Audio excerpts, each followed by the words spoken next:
2장 1절에서 4절까지 말씀 보시겠습니다. 디모데전서 2장 1절에서 4절입니다. 한 목소리로 같이 읽겠습니다. 디모데전서 2장 1절에서 4절입니다. 같이 읽습니다. 그러므로 나는 무엇보다도 먼저 모든 사람을 위해서 하나님께 간구와 기도와 중보기도와 감사기도를 드리라고 그대에게 권합니다. 왕들과 높은 지위에 있는 모든 사람을 위해서도 기도하십시오. 그것은 우리가 경건하고 품위 있게 조용하고 평화로운 생활을 하기 위함입니다.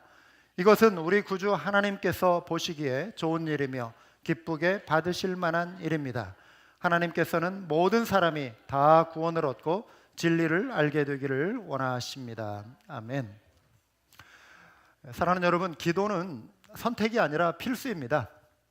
이 사실을 모르는 그리스도인들은 아마 없을 것이죠. 그런데 왜 우리에게 있어서 기도가 그다지 이렇게 매력적이지 못한 것일까요? 왜 한번 시작한 기도가 꾸준히 이어지지 못하고 어느 순간에 가면 이제 그 기도를 포기하고 혹은 아예 잊어버리고 그냥 아무 일도 없었다는 듯이 그냥 이렇게 흘러가는 것일까요? 여러 가지 많은 이유가 있겠지만 한 두 가지만 먼저 좀 생각해 보기 원합니다. 첫 번째는 기도하지 않아도 삶이 그냥 그런 대로 잘 굴러가는 것 같다, 이런 생각을 하기 때문에 기도를 게을리하지 않나, 이런 생각을 해보게 됩니다. 이런 분들의 기본적인 전제는 기도라고 하는 것은 위기가 생길 때, 다급한 일이 생길 때, 어려움이 생길 때 하는 것이다, 이런 생각이 이분들에게는 지배적입니다. 그러니까 삶이 어떤 큰 위기가 느껴지지 않고 그냥 잘 굴러가는 것 같으면 기도하지 않아도 되는 것처럼 생각을 하고 기도 생활을 게을리하게 되는 것이죠. 처음 여러분들 이민 왔을 때, 오래전 일이지만 한번 그 기억을 더듬어 보시기 바랍니다. 유학 왔을 때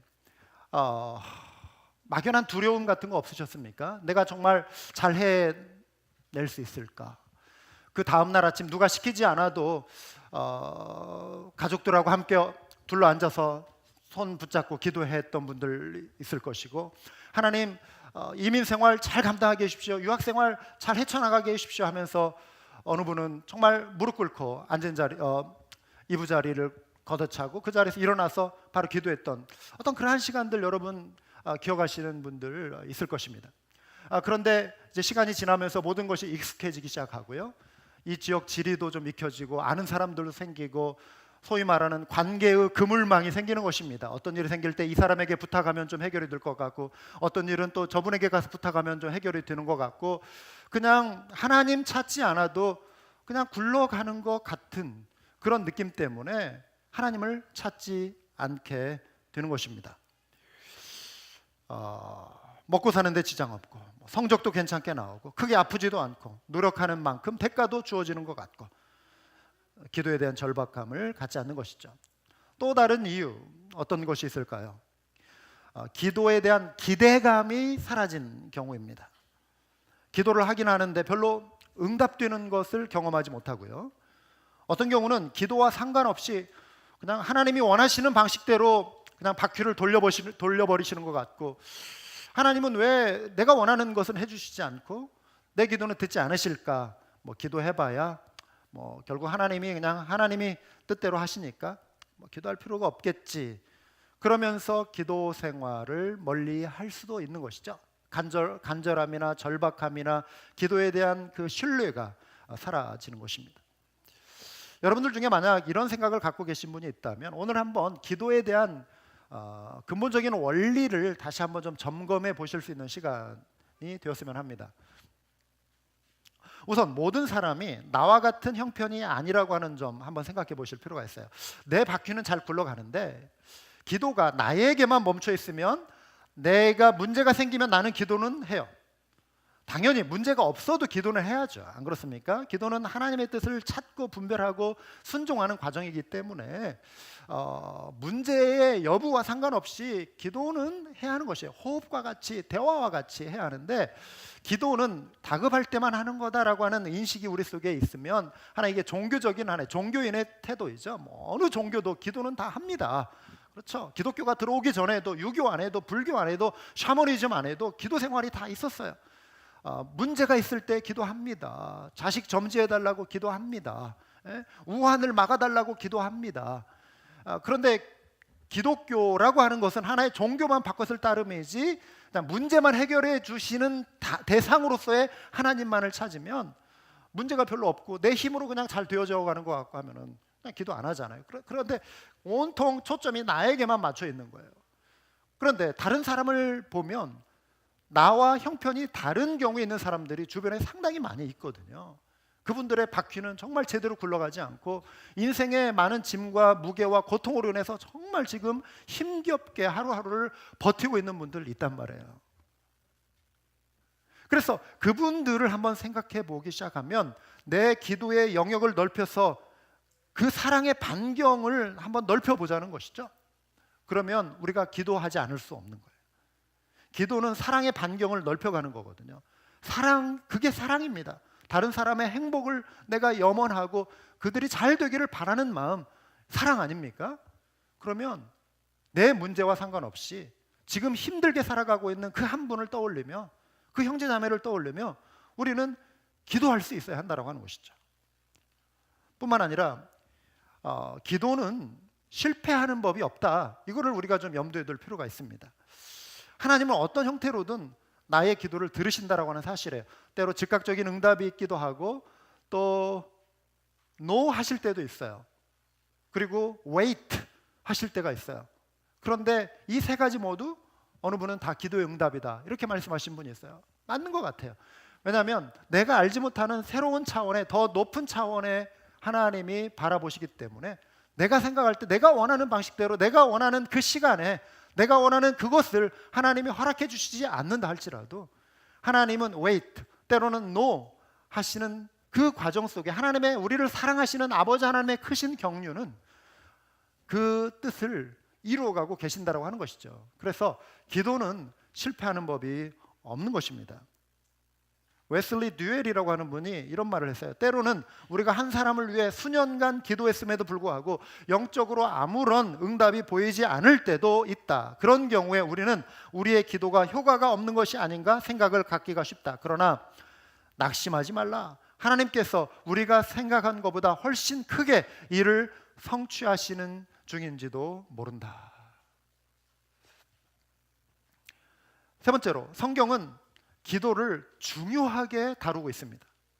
만약에 기도가 별로 중요한 것이 아니라면 하나님 앞에서도 그러고 성도의 삶에 있어서도 그렇고 기도가 뭐 해도 되고 안 해도 되고 별로 중요한 것이 아니라고 했으면 성경은 이토록 기도에 대해서 강조하지 않았을 것입니다. 그런데 성경을 열어보면 창세기부터 요한계시록까지 온통 기도로 채워져 있습니다. 에덴 동산에서 아담이 하나님 앞에 나와서 간구했던 거, 부탁했던 거, 죄를 범한 이후에 그가 그 이전에도 그는 대화를 했을 거예요. 그런데 하나님의 음성을 그가 외면하고 자기 멋대로 행하고 욕심에 이끌려 하나님같이 되리라고 하는 그 유혹에 넘어가서 범죄하고 이제 에덴 동산에서 쫓겨갈 때 그에게 찾아온 그 두려움의 문제를 그가 하나님 앞에 호소하는 것, 이것도 기도거든요. 요한계시록 마지막에 주 예수여, 아멘 주 예수여 오시옵소서라고 하는 그 사도 요한의 그 부탁, 간구, 기도입니다. 시편 전체를 여러분 열어보시면 모든 내용들이 하나의 기도입니다. 그것은 시일 뿐만 아니라 시인들의 기도라고 하는 것입니다. 성경의 수많은 믿음의 영웅들, 하나님의 사람들이 기도의 사람들이었습니다. 예수님도 기도하셨습니다. 사도 바울도 기도에 대해서 누누이 강조하고 있습니다. 여러분, 기도가 중요한 것이 아니라면 성경은 이렇게 기도에 대해서 많은 내용을 할애해 놓고 있지 않았을 것입니다. 기도는 중요합니다. 여러분, 기도가 내 개인적인 위기 때만 하는 것이 아니라고 하는 것, 이것은 아주 초보적이고 어린아이와 같은 신앙인데요, 말씀드린 대로 기도는 하나님과의 대화입니다. 일용할 양식을 위해 기도하는 거 기도하라고 그랬습니다. 우리의 매일매일의 삶 속에서 여러분의 비즈니스를 위해서, 여러분의 자녀들을 위해서, 가정의 문제를 위해서 기도하십시오. 왜냐하면 아무것도 염려하지 말고 오직 모든 일에 기도와 간구로 너희 구할 것을 감사함으로 하나님 앞에 아뢰라 했기 때문에 우리는 그럴 자격이 있고 그럴 권리가 있습니다. 하나님의 자녀이기 때문에. 그런데 그 기도가 거기에만 머물러 있어서는 안 된다고 하는 것입니다. 하나님의 뜻을 구하라고 그랬지 않습니까? 뜻이 하늘에서 이룬 것 같이 땅에서도 이루어지기를 원합니다. 하나님 제 삶 속에 당신의 뜻을 드러내 주시옵소서. 하나님의 뜻을 순종하기 원합니다. 시험에 들지 않게 해주십시오. 악에서 보호해 주십시오. 이런 기도를 드리라는 거예요. 하나님의 뜻 가운데 살고자 하는 그 힘과 의지를 기도를 통해 드러내라고 하는 것입니다. 이 모든 영역을 우리가 확대시켜 가야 하는 것이죠. 예수님께서 하늘 아버지께 기도하셨지 않습니까? 기도를 가르치셨습니다. 기도의 범위를 확장시키셨습니다. 예수님이 제자들을 위하여 기도하셨죠. 그들이 시험에 들지 않기를 위해서 기도하셨죠. 그들이 하나됨을 위해서 기도하셨죠. 이게 뭐냐면 제자들을 위해서, 예수님 당신의 문제가 아닌 다른 사람을 위하여 기도하는 거, 이게 중보 기도입니다. 예수님이 그 기도의 본을 보여주셨죠. 십자가에 못 박히셨을 때 못 박고 조롱하는 이들을 향하여 이렇게 아버지께 말씀하셨죠. 아버지, 저 사람들을 용서해 주십시오. 저 사람들은 자기네가 무슨 일을 하는지 알지 못합니다. 그들은 제비를 뽑아서 예수의 옷을 나눠 가졌다. 누가복음 23장 34절에 이렇게 말씀하고 있습니다. 예수님은 부활 승천하신 이후에도 가만히 계시는 것이 아니라 하나님 보좌 우편에서 우리를 위하여 간구하신다, 우리를 위하여 중보하신다라고 말씀하고 있습니다. 지금 예수 그리스도께서 하나님과 우리 사이에서 중보하고 계시기 때문에 우리의 구원이 유효한 거예요. 우리가 하나님의 은혜 가운데 살아가고 있는 것이고, 우리가 예수 그리스도의 이름으로 기도할 수 있는 특권을 누릴 수 있는 것입니다. 예수 그리스도께서 하나님 보좌 우편에 앉으셔서 우리를 위하여 중보하고 계심을 여러분 믿으시기 바랍니다. 주님이 중보 기도자라고 하시는 것이죠. 사도 바울 역시 기도의 사람이었습니다. 그는 무엇보다도 교회를 위해서 기도하는 사람이었고, 믿음의 사람들을 위해서 기도한 사람들이었고, 자기 민족을 위해서 기도한 사람이었습니다. 심지어 성도들에게 부탁까지 했습니다. 나를 위해서 기도해달라. 성도들이 중보 기도자로 살아갈 때 많은 기도들을 하되 특별히 나를 위해서도 기도해달라. 중보 기도를 부탁했습니다. 여러분들이 일상에서, 저도 여러분들을 위해서 새벽마다 나오면서 여러분들 얼굴을 떠올리고 기도 제목을 떠올리면서 기도합니다. 중보 기도합니다. 그렇듯이 여러분들의 일상 속에서도 허목사를 위해서 기도해 주시기 바랍니다. 기도 가운데 우리가 만나야 하고, 기도 가운데 연결이 되어야 할 줄 믿습니다. 그래서 사도 바울이 디모데전서 2장 1절에 오늘 이렇게 말씀하고 있죠. 그러므로 나는 무엇보다도 먼저 모든 사람을 위해서 하나님께 간구와 기도와 중보 기도와 감사 기도를 드리라고 그대에게 권합니다. 단순한 진리이지만요, 여기에서 우리가 기도를 올려드려야 할 대상이 누구이죠? 누구에게 기도하라고 그랬어요? 하나님께 기도하라. 사랑하는 여러분, 일 다급하여 낙심될 때 여러분이 제일 먼저 무엇을 찾습니까? 누구를 찾아갑니까? 아니면 무엇을 붙들려고 합니까? 하나님이 아닌 다른 무엇을 먼저 붙들고 다른 누구를 막 의지하려고 찾아가고, 내 속에는 하나님께 이 도움을, 이 급한 문제를 먼저 아뢰지 않고 찾아가고 의지할 대상이 먼저 떠오른다면, 나는 하나님을 붙들고 있는 신앙이 아닌 하나님이 아닌 다른 것, 즉 우상을 붙들고 있는 신앙이에요. 하나님이 아닌 다른 것을 붙들고 하나님을 의식하지 않은 채 문제가 터질 때 그 문제 속에 파묻혀서 다른 세상적인 어떤 해결책을 찾으려고 막 분주한 것, 불신앙의 태도입니다. 우리가 그렇다고 해서 세상적인 어떤 문제를, 방법을 찾지 말라는 거 아닙니다. 그 전에 중요한 것이 기도라고 하는 거예요. 하나님 앞에 기도할 때 지혜도 주시고, 또 만날 사람들도 만나게 하시고, 발걸음을 내디뎌야 할 그 길도 열어주시고 지혜를 주시는 것입니다. 그래서 일 다급하여 낙심들 때 우리 주님을 먼저 찾으시는 신앙을 가지시기를 주님의 이름으로 권면합니다. 네.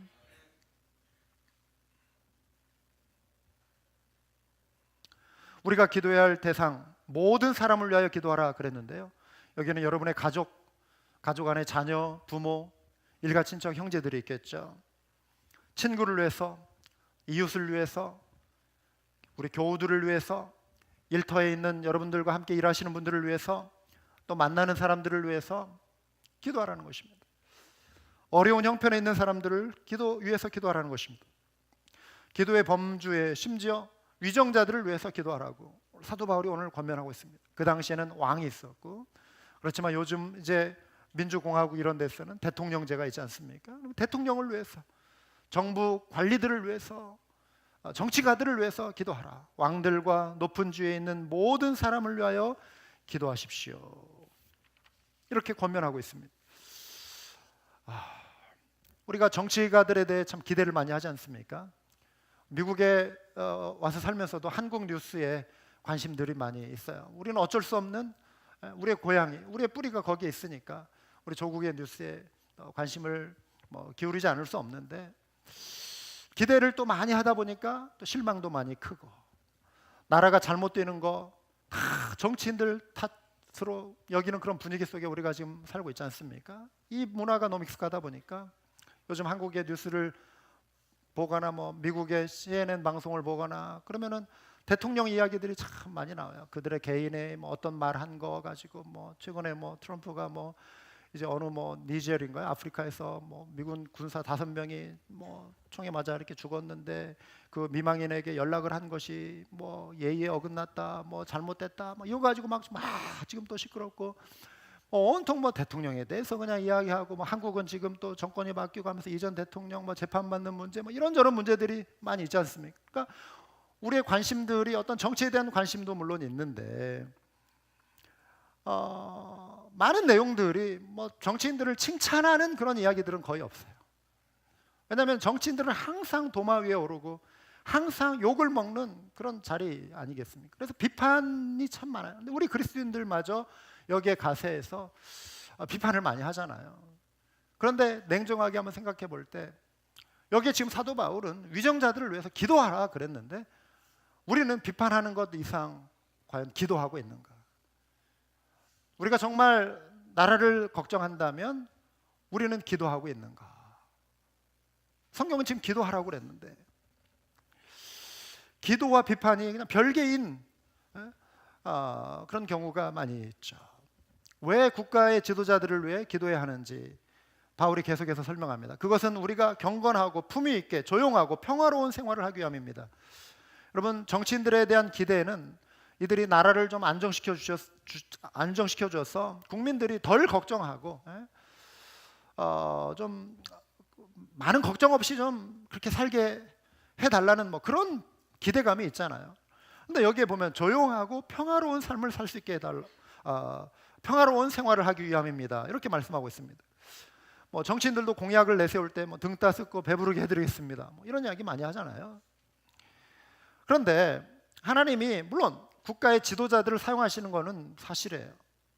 맞습니다. 하나님께서 지도자를 일으켜 세우시고 낮추시기도 하고 높이시고 낮추시는 일은 하나님께 달려 있어요. 그런데 그래서 정치가는 정치가대로, 법률가는 법률가대로, 경제인은 경제인대로, 우리 목회자들은 목회자대로, 어떤 여러분들이 가지고 있는 어떤 프로페셔널 영역에서 여러분들의 일터에서 각자의 몫을 충실하게 감당하고, 또 하나님이 이 모든 것을 종합적으로 운행하시면서 합력의 선을 이루시는 것은 사실입니다. 그런데 나라의 형편이 마치 정치가에게만 달려있는 것처럼 우리가 생각하고, 그 사람이 잘못하면 막 블레임하고 비난하고 나라를 당신이 완전히 망가뜨리려고 하냐면서 막 그러거든요. 그런데 우리가 그리스도인들이 한 번 더 생각해 볼 것은, 성경적인 원리는 뭐냐면, 하나님이 정치인들을 들어 사용하시는 건 분명하지만 하나님이 일하시는 방식은 믿는 자들의 기도를 통해서 이루어 가신다라고 하는 사실이에요. 이게 확 와닿지 않을 수도 있어요, 여러분. 우리가 기도의 능력을 믿는다면 여기에 우리 아멘 할 수 있어야 돼요. 왜냐하면 하나님은 그 나라의 백성들, 이들이 정말 민족의 위기가 있을 때 백성들이 하나님 앞에 나와 무릎 꿇고 회개의 자리에 나오라고 했단 말이에요. 그래서 성경적인 원리는 우리가 드리는 그 기도가 중요한 거예요. 나라를 위해서 우리가 기도해야 하는 것입니다. 왜 국가 지도자들을 위해서 기도해야 하는지, 두 번째 이유는 이 기도가 하나님을 기쁘시게 하기 때문에 그렇습니다. 3절에 이렇습니다. 이것은 우리 구주 하나님께서 보시기에 좋은 일이며 기쁘게 받으실 만한 일입니다. 왜 하나님이 기뻐하시는가? 나라의 틀이 정말 복음을 믿음 생활을 잘 할 수 있는 그런 환경이 되는 건 중요하죠. 우리가 일부러 핍박의 상황을 환영할 이유는 없는 거예요. 안 그래요? 기독교 신앙을 마음껏 표현하고 마음껏 예배드릴 수 있는 이런 환경은 너무나 감사한 거예요. 아멘.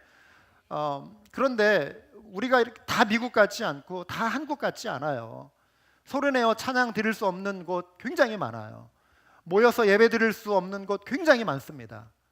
그런 데는 정말 정치가 바뀌고 정권이 바뀌고 국가의 문화가 바뀌고 이런 시스템들이 바뀌지 않으면 정말 어려운 그런 환경에 있는 사람들이 많이 있거든요.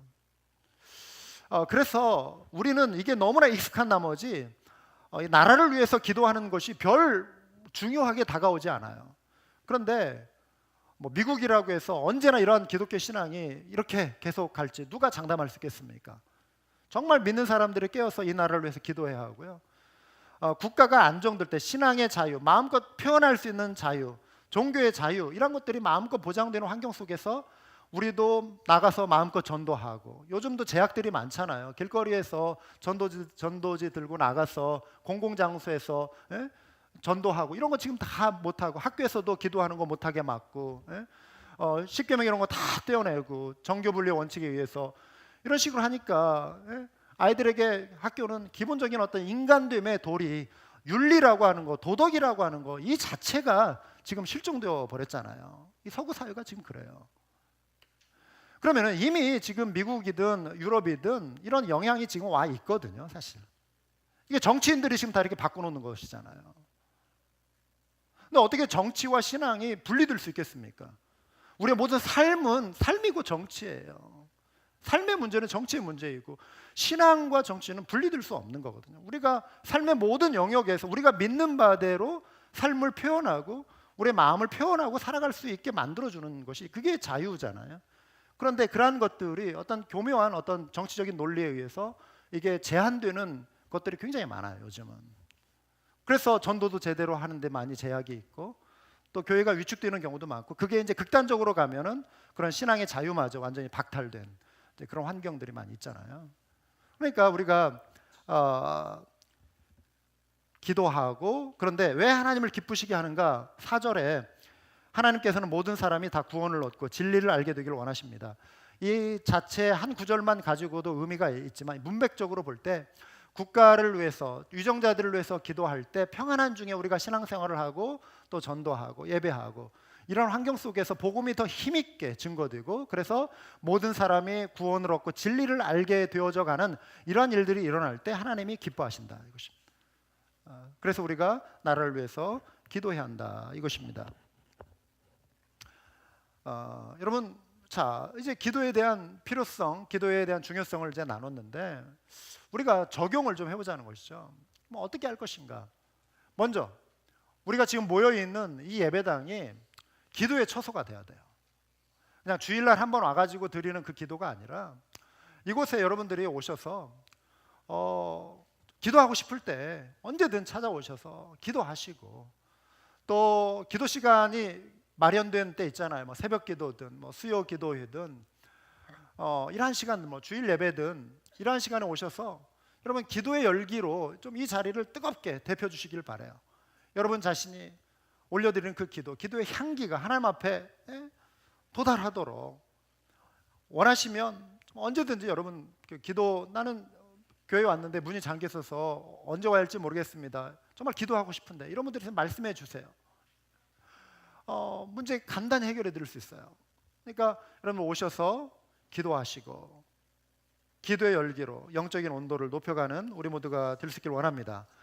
뿐만 아니라 우리의 모임이 기도의 자리가 되어야 합니다. 만나 모임으로 우리가 모일 때 만나 모임에서 우리 특별히 어노인팅, 만나의 맨 마지막 머리 글자 A, 어노인팅, 마치 성령이 우리를 기름 붓듯이 성령의 은혜를 부어주시도록 기도 제목을 나누고, 그냥 이렇게 밋밋하게 드리는 그런 기도가 아니라 정말 간절하게, 간절한 기도가 반드시 소리를 막 크게 해야 간절한 기도는 아니에요.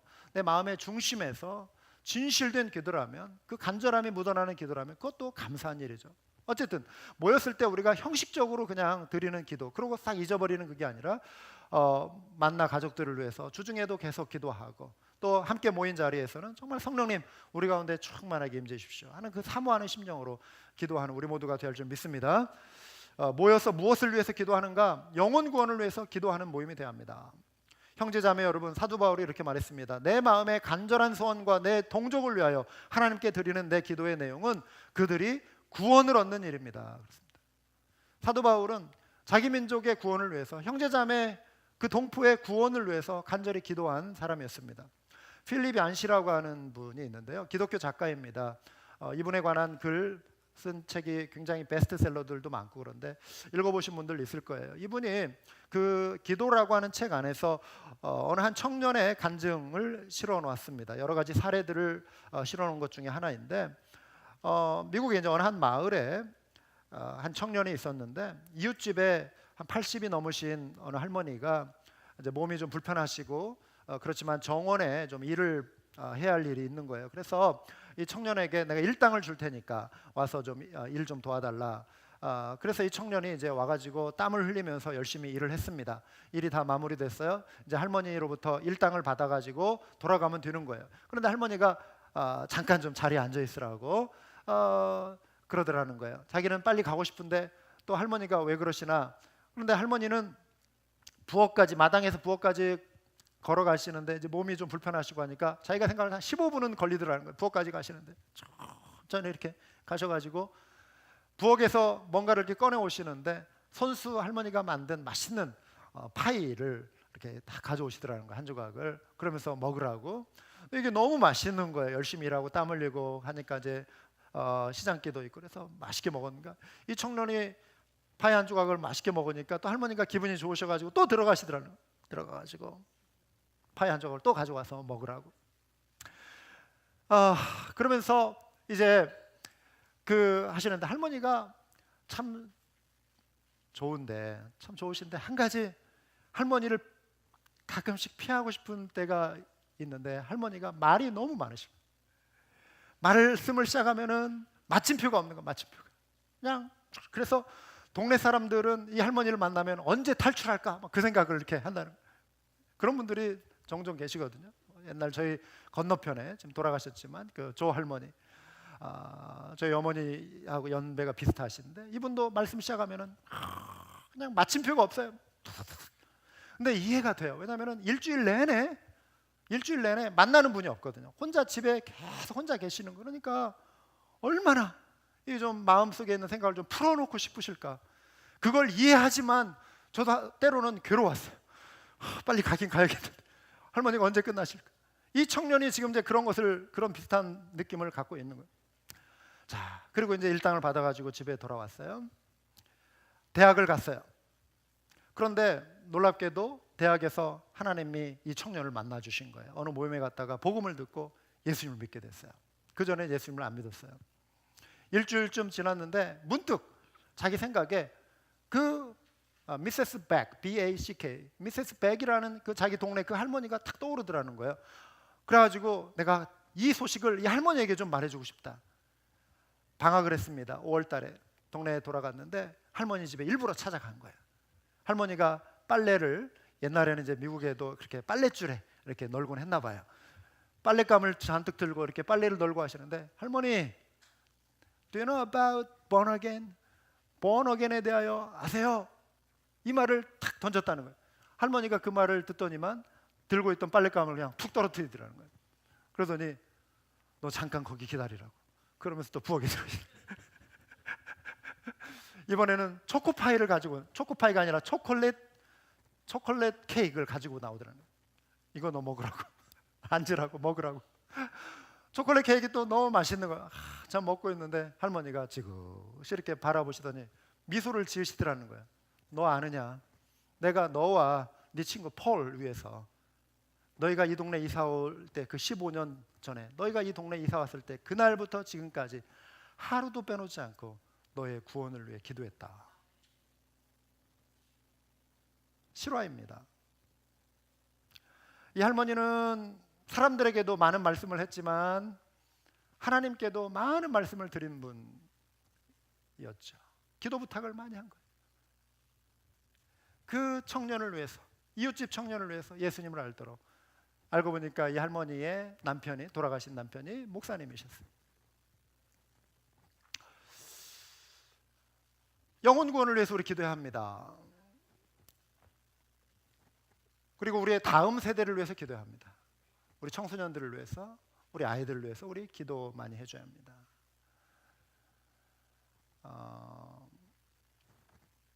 어느 방송에 최근에 이제 사람들이 전화 연결도 하고 서로 이렇게 좀 의견들을 교환하는 이제 그런 자리였는데, 주제가 뭐냐면 왜 지금 미국 사회 청소년들에게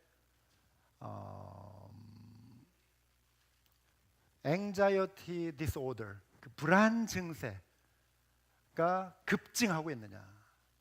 이게 지금 실제 통계상으로 지금 나타나고 있는 건데요. 지난 20년 전에 그 수치에 비해서 2배 이상으로 지금 뛰었어요. 80년대인가 그때는 18%였는데 지금은 45%래요. 어떤 수치가 급증했는데 청소년들 사이에 지금 증가하고 있는, 급증하고 있는 anxiety 문제, 불안 증세. 그러면서 각계 전문가들하고 이렇게 연결해가지고 왜 이러냐 도대체, 당신들은 어떻게 생각하느냐, 당신들의 입장에서 전문적인 의견들을 한번 얘기해봐라, 이런 거예요. 그런데 이 의학자들 가운데 한 분은 뭐라고 이야기하냐면 뇌의 어떤 브레인상의 어떤 문제다.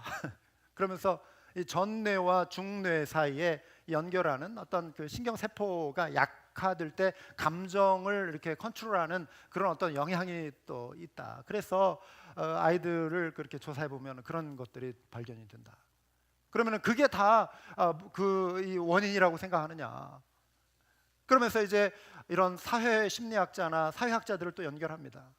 그러면 그들은 뭐라고 하냐면 지금 최근 이 아이들의 이 불안 증세가 증가되고 있는 추세와 맞물려서 동시에 이 사회적으로 변화되고 있는 게 뭐냐면은 소셜 미디어가 급증하고 있다. 사회적 관계망이라고 하잖아요. 그래서 SNS, 이런 통신 수단, 페이스북이든 여러 가지 형태, 인터넷이든 어떤 채팅이, 이런 여러 가지 이런 기능들이 급증하면서 서로 이렇게 정보 교환을 많이 나누고 하는, 그러면서 세상에 있는 돌아가는 많은 일들이 동시다발적으로 쏟아져 오고, 그 속에서 아이들이 이런 환경 속에서 살아가는 것이 과거 20년, 30년 전과는 전혀 다른 그런 분위기다. 뭔가 모종의 관계가 있는 것 같다. 어떤 분은 또 이렇게 말합니다.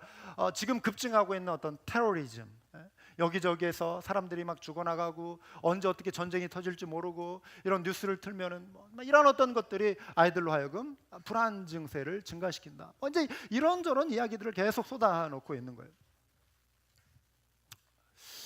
그런데 결론은 없어요. 이들이 진단은 하지만 무엇이 정확하게, 어떤 변수가 정확하게 아이들에게 불안 증세를 가져다주는 가장 강력한 변수인지 그걸 말하는 분은 없어요. 이런 요소도 가능하고 다 make sense. 그런데 그 중에 한 분이 이런 말을 하더라고요. 그래도 좋은 소식은 불안 증세는 치유될 수 있다. 이런 이야기를 하더라고요. 치료될 수 있다.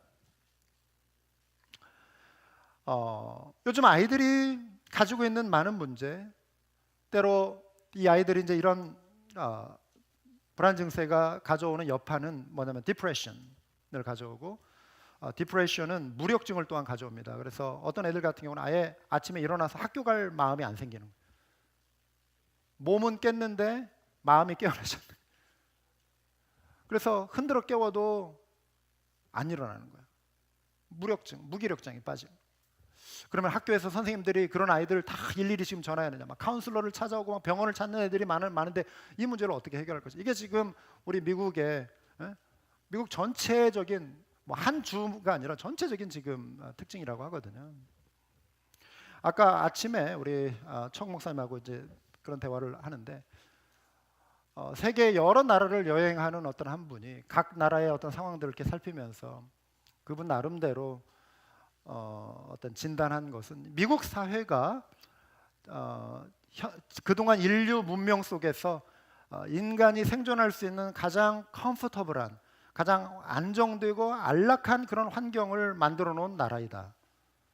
이게 어떤 그분의 개인적인 의견이 아니라 어떤 그런 문명학적인 그런 이제 그 발전들을 비교하고 한 그런 연구 결과인 것 같아요. 물론 미국은 완벽하진 않아요. 여러 가지 문제점들도 많이 있지만 해외의 다른 여러 나라들과 비교해 볼 때 우리가 지금 살고 있는 이 땅의 많은 시스템들이 굉장히 안정되어 있는 것은 사실입니다. 선진화되어 있죠. 그런데 어떻게 이 나라에서 청소년들은 이렇게 불안감에 지금 휩싸여서 살아가고 있는가? 이 문제를 해결할 수 있는 방법들, 여러 가지 어떤 어프로치를 같이 해야겠죠. 다른 여러 영역들을 같이 연구해서 가야지만 가장 중요한 이 문제를 해결할 수 있는 것 중에 하나는 뭐냐면은 아이들의 마음에 신앙이 회복되는 거예요. 복음이 회복돼야 돼요. 말씀이 들어가야 돼요. 살아계신 하나님에 대한 신뢰. 여러분, 우리가 믿고 고백하는 신앙은 관념이 아닙니다. 실제입니다. 아멘? 실제라고 하는 것은 능력으로 나타나는 거예요. 아멘? 보이지 않는 영적 세계에는 우리의 실제 삶 속에서 능력으로 나타나요. 그래서 기도의 능력이 있고 기도에 변화시키는 하나님의 역사가 일어나는 거예요. 우리 아까도 나눴지만 아무것도 염려하지 말고, 여기에서 염려가 같은 말이에요. Do not be anxious about anything, but in everything. 모든 일에 기도와 간구로 너희 구할 것을 감사함으로. 아무것도 염려하지 말고, 아무것도 불안해하지 말고. 그러니까 너희 불안을, 너희 염려를 다 주께 맡겨 버려라. 이런 표현들 있잖아요. 베드로전서 5장 7절에. 이거는 cast away, cast out, 던져버려라. 예? 여러분 마음속에, 제가 전에도 뭐 이렇게 한 번씩 예화로 이렇게 소개하잖아요. 여러분의 마음에 지금 어떤 염려, 불안하게 하는 요소들.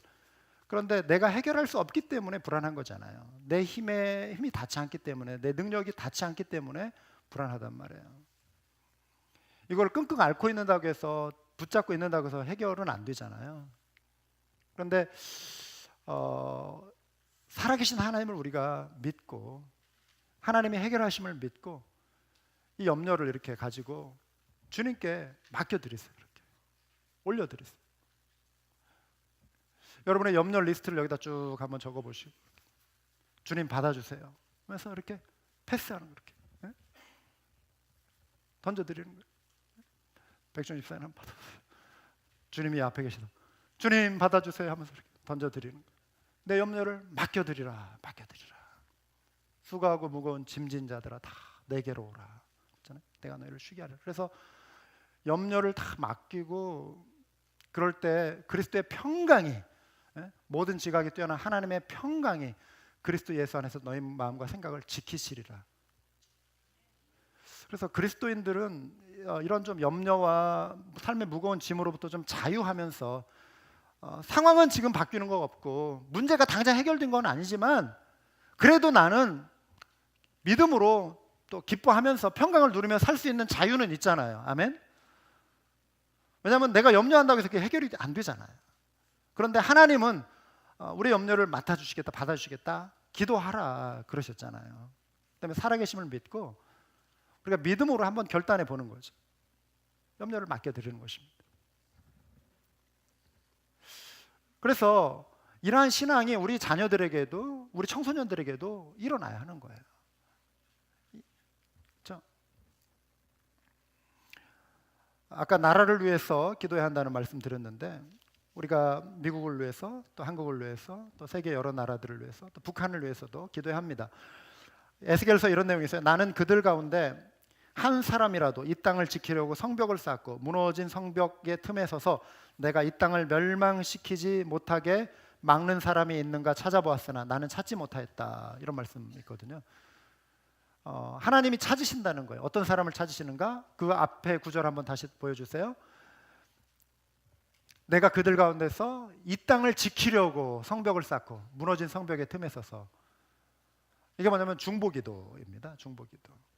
우리는 우리가 사실 뭐 할 수 있는 것들은 많이 없어요. 그렇지만 할 수 있는 거 한 가지 중요한 거, 하나님께 간구하는 거. 이건 우리가 할 수 있잖아요. 그래서 나라와 민족을 위해서 우리가 중보자가 되어야 한다는 것입니다. 이 시대에 참 이 교회를 또 무너뜨리려고 하는 세력들이 만만치 않습니다. 의도적이고 전략적으로 사실 접근하거든요.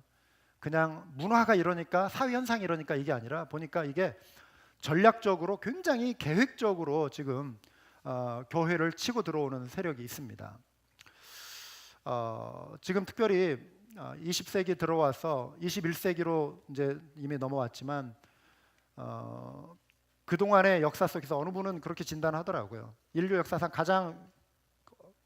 가장 중대한 혁명은 뭐 다른 데 있지 않고 뭐 볼셰비크 혁명 뭐 이런 차원이 아니라 성혁명이다. 지금 최근에 막 급격하게 일어나고 있는 성혁명이 인류에 일어난 가장 파괴력 있는 하나의 혁명이다.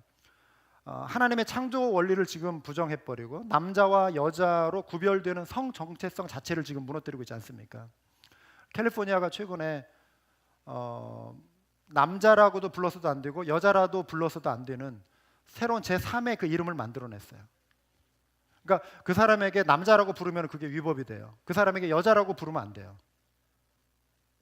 뭐 부모 이름도 남녀, 아버지, 뭐 어머니 이 차원이 아니에요.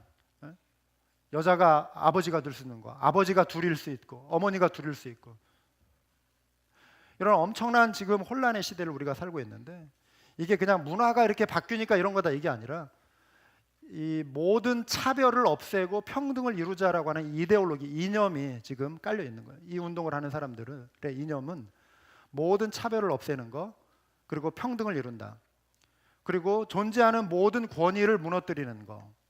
그래서 지금 현재의 이런 도덕적인 이야기, 규율을 이야기하는 가장 큰 권위적 작용을 하는 게 어디예요? 무슨 기관이죠?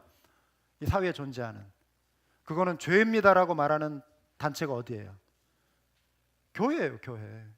교회는 그래도 그게 잘못됐다고 말하죠. 그러니까 이 운동을 하는 사람들의 타도의 대상 1호가 교회라는 거예요. 교회를 무너뜨리는 것이 이들의 목적이에요. 유럽 같은 경우는 이미 그런 운동이 시작이 됐지 않습니까? 동성애를 비판하면 감옥 가고요. 공립학교에서는 동성끼리 성관계하는 거, 그거를 내 신앙의 이유나 신념의 이유로 거부하면 잘려요. 교사를 못해요. 교과서에 이미 그런 것들이 실려요. 그러니까 아이들의 이 정체성을 완전히 혼란시켜 버리는 거예요.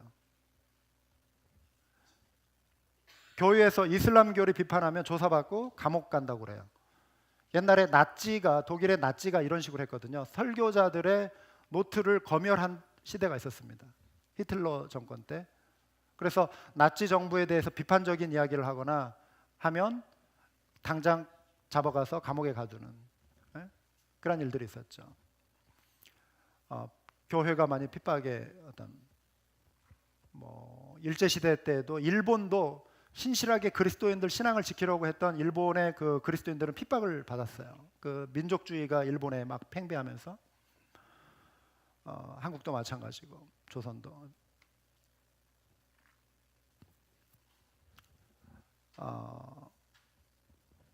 한국에서 이러한 그 교회를 공격하고 무너뜨리는 것을 집중적으로 추진했던 분들 중에 한 분이 있어요. 울산대 이정훈 교수라는 분인데요. 최근에 제가 이분의 어떤 그 영상 자료를 봤어요. 어느 교회에서 간증하는 한 1시간짜리 그 영상을 봤습니다. 이 시대가 지금 이러한 지금 상황 가운데 있구나. 이분이 아주 정확하게 명확하게 설명을 잘 해주더라고요. 이분은 철저한 불교 신자였다고 합니다. 승려가 되기 위해서 이제 동국대도 들어가고 법을 전공하고 또 이제 정말 승려가 되고 했던 분이에요. 그런데 이분이 한 단체를 세우는 것을 계획했는데 종교자유정책연구원이라고 합니다. 이거는 말은 종교자유정책이라고 하는데 실제로 이들이 하는 가장 중요한 일은 뭐냐면은 안티 기독교예요. 교회를 무너뜨리고 교회를 파괴하는 게 가장 중요한 목적입니다. 그래서 정치가들에게 영향을 밀어가지고 무슨 소수 뭐라고 하죠? 무슨 철폐 무슨 그 법안 있잖아요. 정확하게 제 이름이 갑자기 생각이 안 나는데 한국에서 7번 정도 이것을 지금 시도했는데 계속 이제 기독교인들이 반발하고 거기에 영향을 받은 이제 정치가들도 거기에 이제 표를 의식해서 반대하고 해가지고 아직까지는 무산이 됐는데, 이게 되면은 유럽처럼 가는 것입니다. 교회에서 타 종교에 대해서 비판해서는 안 되고 동성애 잘못됐다고 말하면은 목사들 조사받고 이제 이 법안이 같이 거기에 맞물려 있는 것입니다. 이거를 지금 한국도 계속해서 지금 추진하려고 하는데 그 목적은 뭐냐면 그냥 소위 말하는 뭐 평등한 사회 이 차원이 아니라 그 근본에는 교회를 완전히 무너뜨리는 것이 그런 이데올로기가 깔려 있다라고 하는 것이 이분의 이야기예요. 이 일을 했던 분의 이야기입니다. 이분이 교회를 공격하려면 교회를 알아야 하고 하다 보니까 공부를 많이 했어요. 그래서 뭐 개혁주의 이런 뭐 신학 공부도 많이 하고 책도 사서 읽고 종교 개혁에 대한 공부도 많이 하고 그리고 집에 와가지고 하는 일이 뭐냐면 기독교 방송 보는 거예요. 은혜 받으려고 보는 게 아니라 목사들이 한 말 연구해가지고 어떻게 공격할까. 하루는 이제 저녁을 먹으면서 기독교 방송을 딱 틀고 보는데 어느 한 목사님이 설교 가운데 이런 말을 하더래요. 주여, 저는 죄인입니다. 이런 말을 하더래요. 그 말을 듣는 순간 참 이분이 생각이 웃기더래요. 그러면서 어떤 말이 툭 튀어나오냐면 너나 잘하세요. 이 말이 튀어나오더라는 거예요. 근데 그 순간 놀라운 일이라는 거예요. 하늘에서 번개가 떨어지는 것처럼 자기 몸에 뭔가 팍 떨어지면서 몸이 앞으로 그냥 팍 엎드려졌는데 혀가 완전히 굳어버려요. 혀가 굳어지면서 엄청난 두려움이 휩싸이더래요. 어떤 두려움은 내가 지금 죽는다 이런 생각이 들더래요. 내가 지금 죽겠구나. 그런데 그 순간 동시에 어떤 생각이 떠오르냐면은 제가 죄인입니다. 이 고백이 터져나온 거예요. 제가 죄인입니다. 철저히 기독교인들을 경멸하고 기독교를 파괴하기 위해서 하나님을 조롱하고 했던 이 사람이 하나님의 그 하나님을 의식하는 하나님에 대한 그 두려움이 그 순간 확 임한 거예요. 가지고 고백하는 말이 제가 죄인입니다.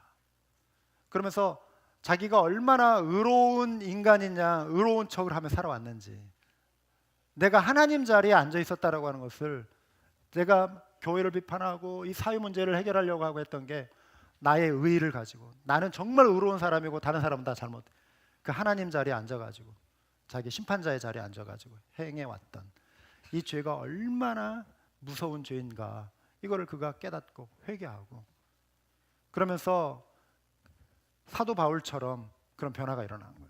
사도 바울이 생각나더라고요. 교회를 핍박하던 자가 복음의 전파자가 되었잖아요. 이제는 이분이 가는 곳마다 교회에서 간증하고 이 전략을 얘기해 주는 거예요. 교회가 지금 어떻게 이 시대, 변화되는 시대에서 교회를 지켜야 하는가, 복음을 위해 교회가 어떤 태도로 지금 신앙생활을 해야 하는가, 두 가지 강조하더라고요. 이분은 부활의 신앙. 사단 마귀가 두려워하는 것은 예수 그리스도의 부활의 권세잖아요. 아멘. 근데 요즘 우리가 살려고 하니까 자꾸 교회가 문제가 생기는 거예요. 죽고자 하면 산다는 거예요. 교회가 순교적인 자세로 신앙의 본질을 회복하고 복음의 본질을 회복하면 교회가 이런 어려움을 당하지 않는데 자꾸 살려고 하니까. 그래서 두려워하고, 아니 죽음의 권세를 이기신 예수 그리스도의 그 부활을 믿는 신앙이라면 이 부활의 주님을 주장하고 믿고 선포하고 교회가 나가야 하지 않느냐. 그러려면 순교까지 각오해야만이 이 시대는 우리가 이길 수 있다. 그래서 이분은 그러한 자세로 지금 교회를 깨우고 교회를 지키기 위해서 하나님이 쓰시겠더라고요. 이분 마지막 때 하나님이 또 이런 분들을 또 이렇게 세우시는구나, 이런 생각이 들었습니다. 핍박하는 자들을 위해서도 우리가 기도해 줘야 하고요, 이 나라와 민족을 위해서도 기도해야 합니다. 여러분 기도해야겠죠? 아멘. 우리 한번 다 같이 기도합시다.